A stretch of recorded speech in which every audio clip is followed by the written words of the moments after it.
Welcome to the session How to Bring Your Persona Alive.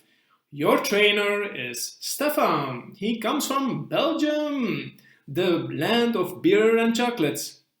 And Stefaan, he is a marketeer. He has 18 years of experience and he is a passionate marketeer and really passionate about how to bring a great customer experience to customer and prospects. And with his company Growthup, he helps marketing managers with building digital engagement with prospects and customers. Hey, welcome. I have been involved in many projects where they say, hey, we think we need a persona, we need more information about customer, and that all started with a problem. So they are sensing something is not working, and the problem is that either we have a new product and we need to find a new approach, either we have a product that is not really selling, or we are going into new markets, or we are feeling that we are really losing market share. And I have experienced that, they tend to say, we need insights. We need just to tell us what we need to do. And that gives me something to act upon, and then, let's see how we get along. And for me, that's really disappointing, because it's like, were you really motivated to do something else, to have a different approach?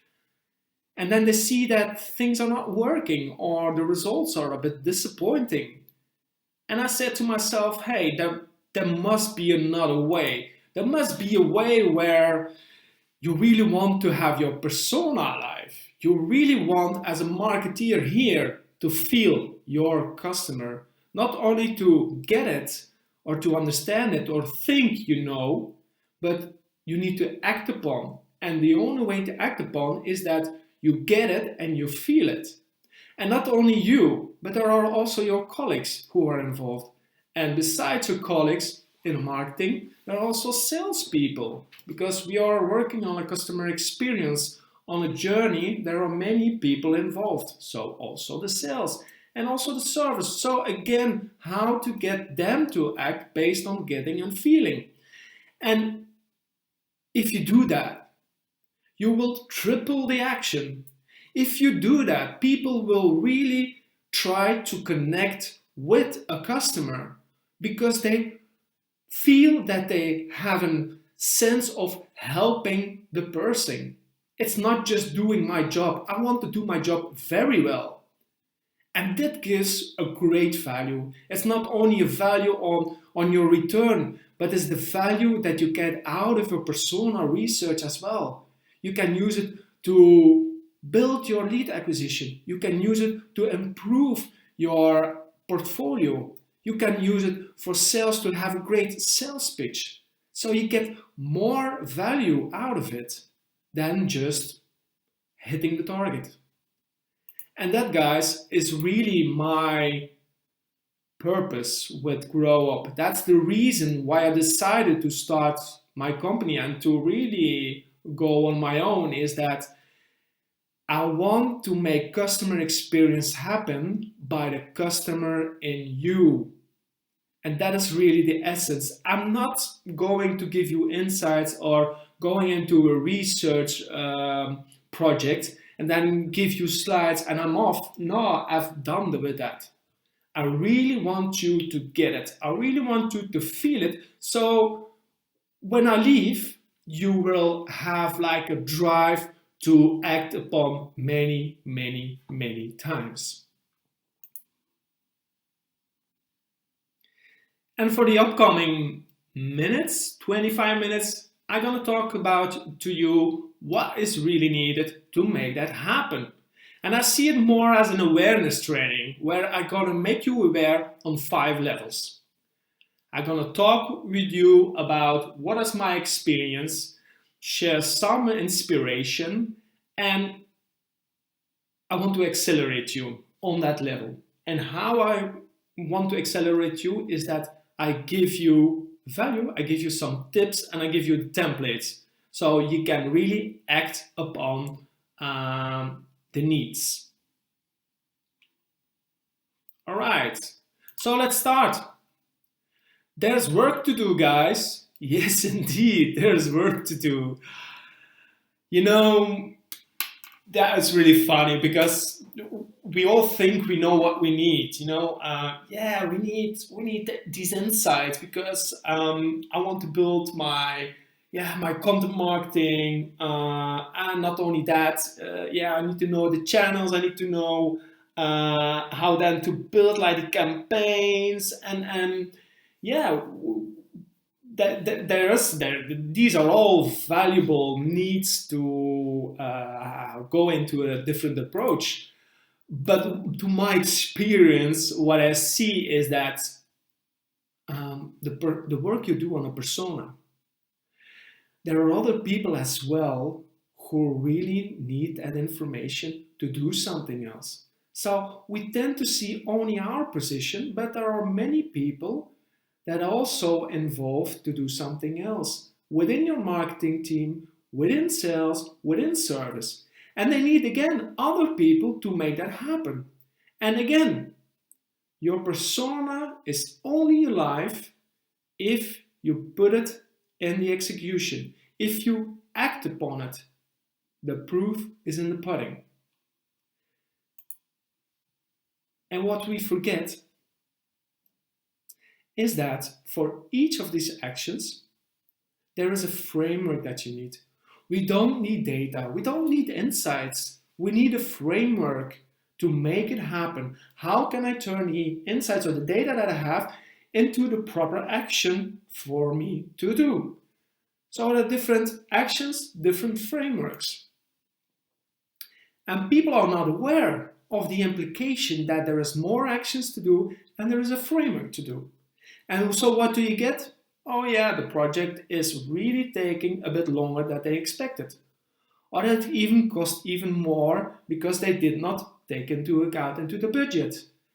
And at the end, if other people are not involved and other people are not acting, you get a kind of an experience which is not really consistent. And then you get a disappointing outcome. And then sometimes people just redo the research. Maybe the sales said, hey, I need a different approach. Oh, let's talk to our customers again. And then, at the point, you just get frustration. And the people said, oh, yeah, let us just keep doing what we used to do. And I just want to give you some tips just to avoid that. Is that just, if you have a project, you have a problem, really look what are the actions that we need to do. And when you are a bit aware of these actions, involve the people and ask, hey, what can we do, or what do you think you need to do to make this new approach happen? And check out also which framework is then needed and then put that in your planning. So you have a project and there are different steps that you need to take. If it's at one step, you say, okay, now we need to define the content, and then we will work on our sales pitch as well, based on the reference model or the framework, the spend model. So there are different kind of steps, and plan that ahead. And when you're collecting information about your persona, I strongly advise you to keep the data you collect raw. I mean, not going into distillation into insights directly, because these are just insights for your action.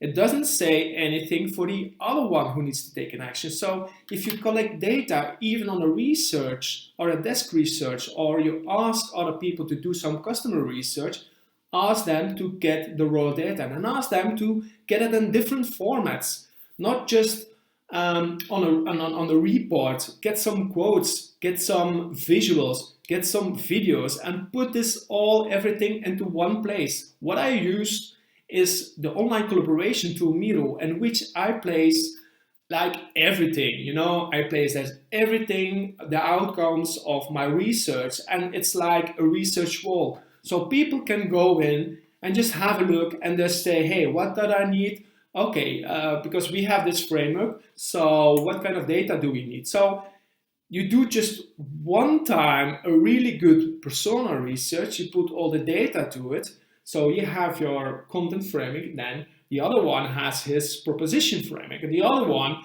has his channel framework. So they all have different frameworks and they can use really the raw data. So I have it in one place. So I give you some homework as well, really to help you on that scoping, is that I give you a checklist on the actions based on my experience, that I see that there are some different actions on different levels that need to be taken, and we tend to forget these actions. And when you are aware of an action, I help you as well to see what kind of data that you need, and also to see what is the framework. And I give you some examples of a framework. There are many frameworks that exist in the market. So my purpose of this is then think about the framework. What suits you best? So we go to the second awareness call. Do it together. We need to make a change. Yes, you said we have a problem. So we see that we need a different approach. Okay. And again, as I told you in the first wake-up call, there are many actions to be taken by different people within your company. So either you do it all separately, which I don't really recommend, but go working together. The sooner you are aware that there are different actions, and there are different actions from different departments, so get the stakeholders or the people who need to execute within your co-creation team, and then co-create together the persona. So together you need to make that change happen. As I say at the beginning, each one of them needs to get it. He needs to feel it. And the only way he is going to get and feel it is he dives into it, and that you can involve within the process. Don't underestimate really the power of co-creation, because your people, they need to make it happen. And the great deal about co-creation is that it stimulates the collaboration between departments, sales, marketing, service, or even if you're working in a bigger department, between different marketing teams. And the great thing is that you get less resistance when you go into that change. Because you're going into a change. You're going to do something differently. So there will people who say, hey, why do I need to do this? I used to do that all the time. Why should I now change my course? Involve these people from in the beginning. And in reality, I see, totally different. I see that people go either too fast or they go either too slow. Either the stuff really everything in one workshop. We need to. I understand. You don't have that much time, and then okay, let's go and one workshop, but it doesn't work within one workshop. Getting into a head, getting into the feet, getting into the clothes of another person takes time.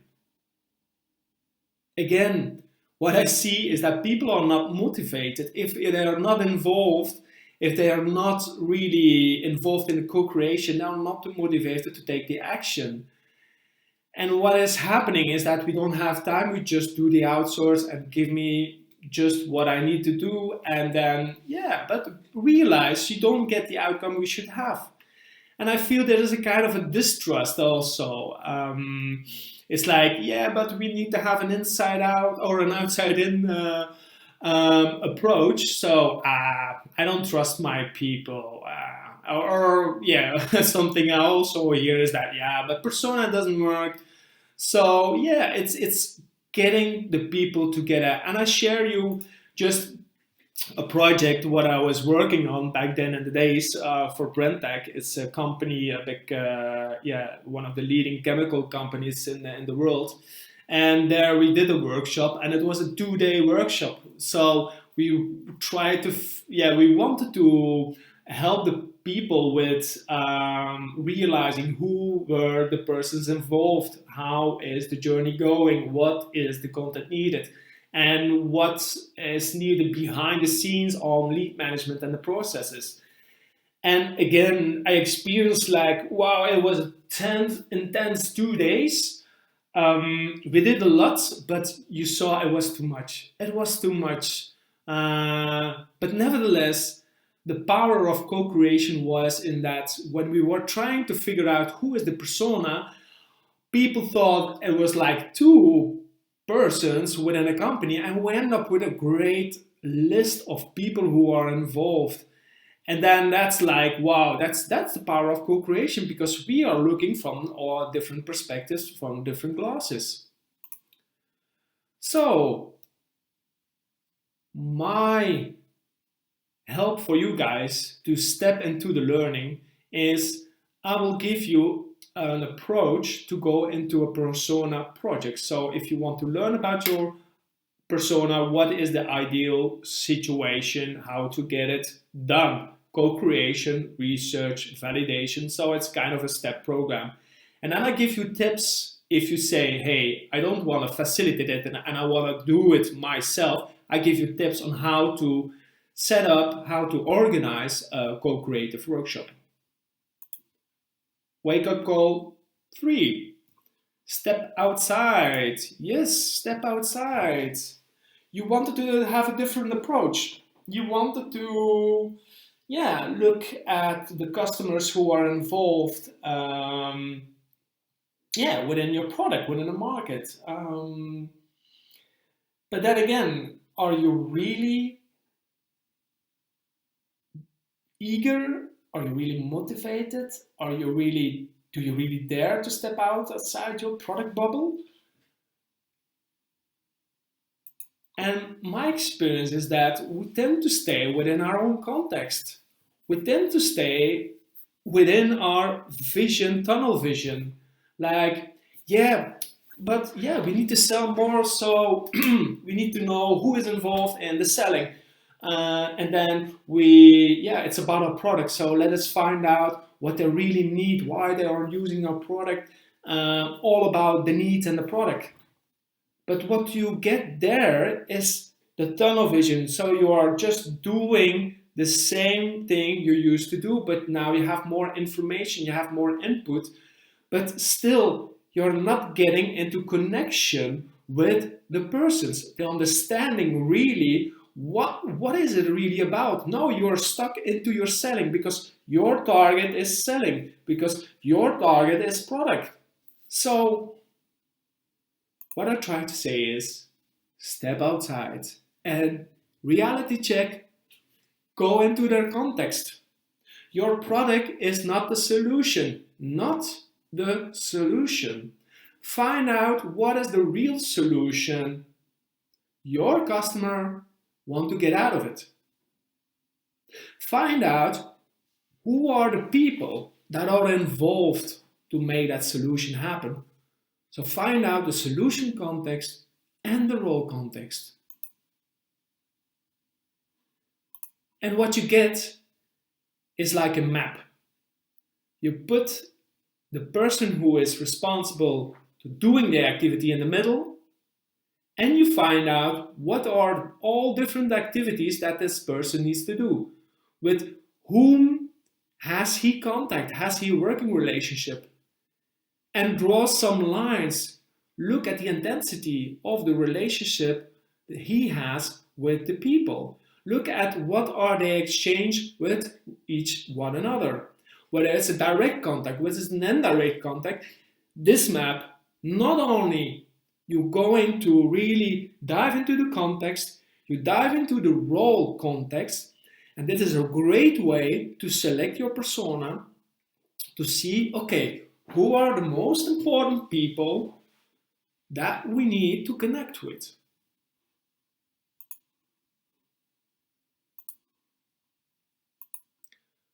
So here, again, I want to help you. I want to accelerate you to step into the real world and to step really into the empathy. So I'm gonna give you two ways to do persona mapping and to do persona profiling. It's gonna be in a way where you're gonna step into their world, into their reality. We're already for step 4. And for some people, this is like, what? Working on the data? No, come on. Yeah, data, man. Data, database. No data, no action. I have been working on data-driven communication, I would say 15 years, working in marketing automation, set up marketing automation, connecting with CRM, and then we work on campaigns, we do a lot of effort, and then what we realize, we have bad quality data. Oh no, it's not good. Oh no, we don't have an opt-in. No, we cannot communicate with them via email. No, we need to have an opt-in.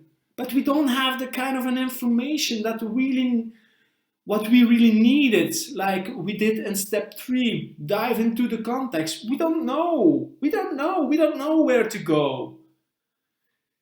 Yeah, guys, you can do a lot of effort, but if you don't have the data on which your sales is working, on which service is working, on which marketing is working, there is not going to be a lot of action behind of it. So again, involve the people, involve your CRM people. You want to take action. There are some 2 actions that you really need to take, or let us say the data that helps to take the action. First of all, identify the person. Is this the persona that we try to get? And based on that persona, you can already do a lot of digital engagement on that. But to steer more in the right direction your digital engagement, you can use some info. And I'm not talking about the transactional info. I'm not talking about information that you need to get the sales done, that you need to really going into that selling part or like for your data. No, information that is really helping that persona to give them something valuable. Ask them about the situation. Ask them about the problems. Ask them on what level, on what teams, on what expertise that they really want to learn. And start tracking on that, start nurturing, lead nurturing tracks on this kind of information.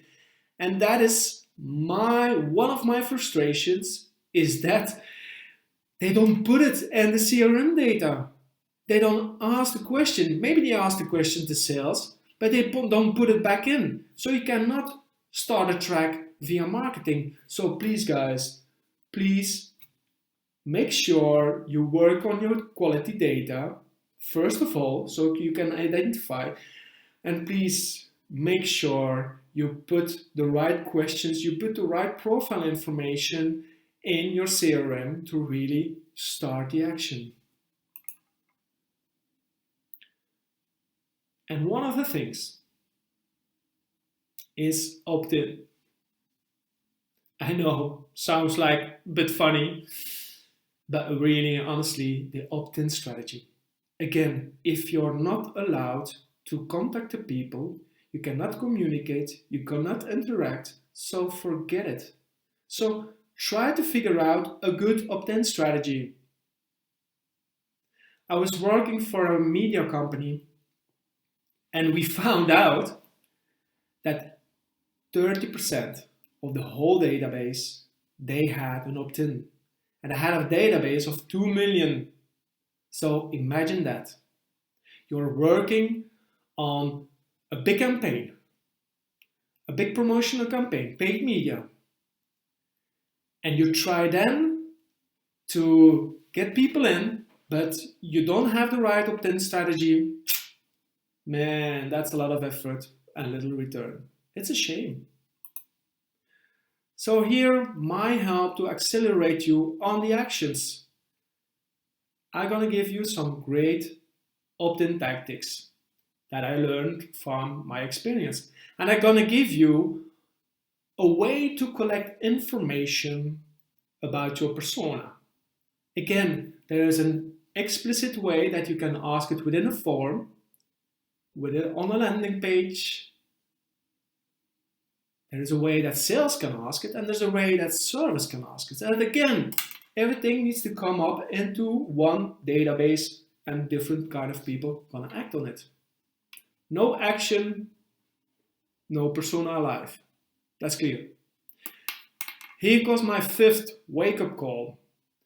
And this is a really important one. And it's one that I truly experienced myself. I did a lot of mistakes on that as well. So really listen up.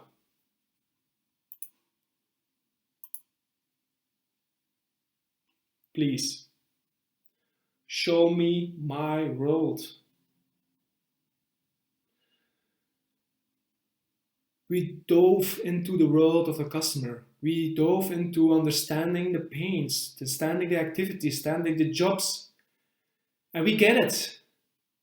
But if you don't communicate about it, people don't see it. So again, what I see is that we are not showing their world on your communication, within your emails, within your websites, within your presentation. Each interaction, still you are product brand driven. You're not showing me what's in it for me. You're not showing the product within my context. You're not talking about really my pains. You're just talking about yourself again. What I see is that people tend, when it comes to execution, people tend to go into the old modus. People say, okay, yeah, we need to send an email. Oh, Stephanie, can you send an email? 5 emails. We need to do this. We need to do that. And she does it the way she's used to do it.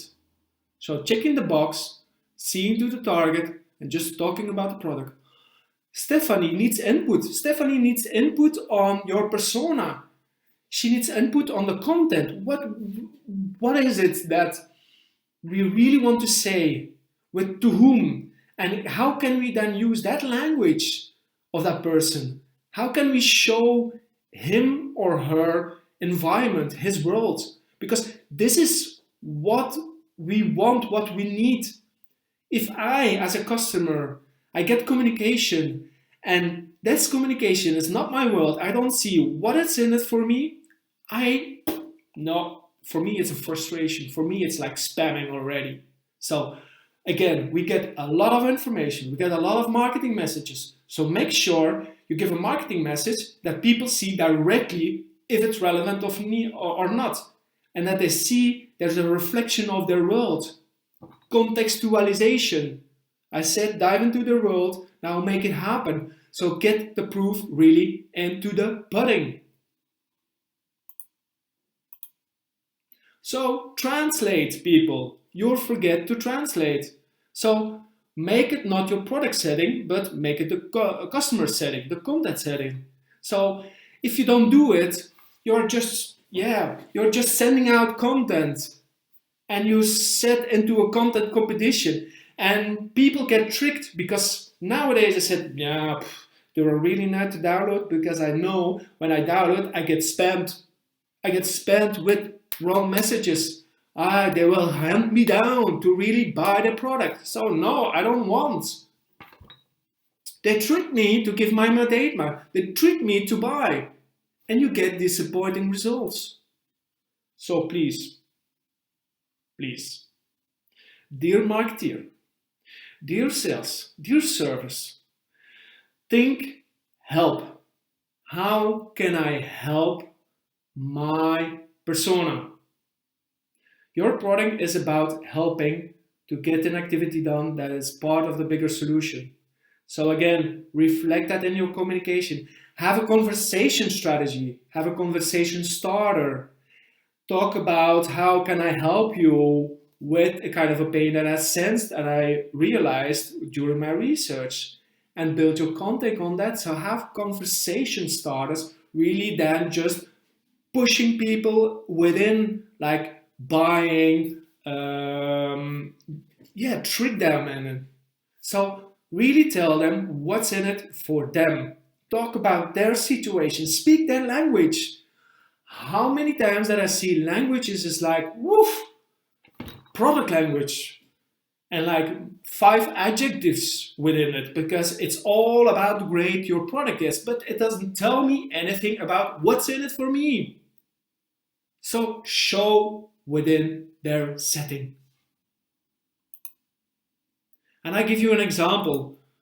When I used to work at Engagement Factory and we were helping Philips Lighting with a new product, we dove into the head of corporate real estate and we translate everything within the communication, within the emails, within the landing pages, within the bannering, within the sales deliverables. It was all about their setting.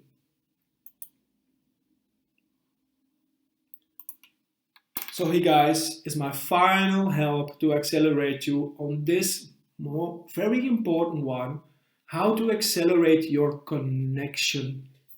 Connection with the persona, connection with the people. And I give you some really valuable input to accelerate directly. I'm going to give you some always-on contact up campaigns. What I mean with that is that there's always-on email campaigns. When you have a new contact in, when you know what the persona is, welcome him. Talk about him, his world. Ask questions, how can you help him? But don't push him into buying something or trick them into a trail and then not helping him, but really having basic always-on conversation starters. That you get after the session.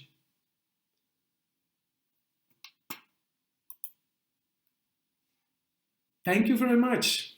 I hope you had, I hope I made you aware of some issues, some things that you say, hey, yeah, that's exactly what is going on in my company. And that's exactly what is limiting ourselves to really get the persona alive, to really get it, to really feel it. Not only you, Mark D, but also the other people.